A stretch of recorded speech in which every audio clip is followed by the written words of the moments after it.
টরন্টোর বাঙালি কমিউনিটিতে এখন নির্বাচনী হাওয়া। হাওয়া মানে একেবারে ঝোড়ো হাওয়া। MPP election, MP election, federal election, provincial election, বিভিন্ন ইলেকশনের ব্যাপারে সবাই বেশ আগ্রহী হয়ে উঠেছেন। অনেক প্রার্থী হচ্ছে, নানা রকম দৌড়ঝাঁপ হচ্ছে। আমি আপনাদেরকে আরেকটা ইলেকশনের কথা বলি। সেই ইলেকশনটা কি আপনারা কেউ মাথায় নিচ্ছেন বা নিবেন? আগামী অক্টোবরে টরন্টো সিটি কর্পোরেশনের ইলেকশন হবে। সিটি কর্পোরেশনের ইলেকশনকে নিয়ে আপনাদের কারো মনে কোনো ভাবনা আছে? ভাবনা থাকলে এখনই রেডি হয়ে যেতে পারেন কিন্তু। এই ধরুন যে কথা শোনা যাচ্ছিল জন টরি আগের মেয়র তিনি আবার নতুন করে প্রার্থী হবেন। আজকে পত্রিকা টেলিভিশনে দেখলাম যে তিনি জানিয়ে দিয়েছেন যে তিনি আর প্রার্থী হচ্ছেন না। অলিভিয়া চৌ এখনও মাঠে আছেন, তবে নতুন করে তিনি ঘোষণা করেননি তিনি আবার প্রার্থী হবেন কি হবেন না। অলিভিয়া চৌ যে খুব ভালো কিছু করেছে তা কিন্তু না। অনেক সমালোচনা আছে তাকে নিয়ে।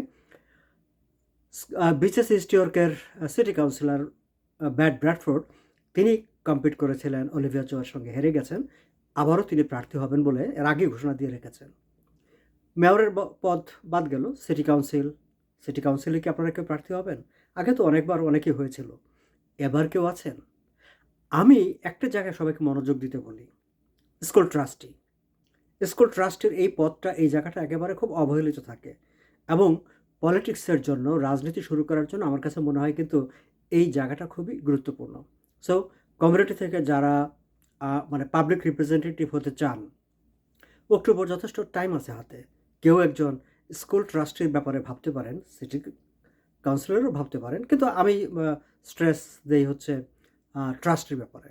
কেউ একজন ভালো প্রার্থী, যোগ্য প্রার্থী, আগ্রহী প্রার্থী ট্রাস্টের জন্য প্রস্তুতি নেন, এখন থেকে মাঠে নেমে যান। অন্যান্য পদে যদি কেউ ইলেকশন করতে চান, এখন থেকে প্রস্তুতি শুরু করে দেন। অক্টোবরে সিটি কাউন্সিল, দেখেন কমিউনিটি থেকে কাউকে সিটি কাউন্সিলে পাঠিয়ে দেওয়া যায় কিনা।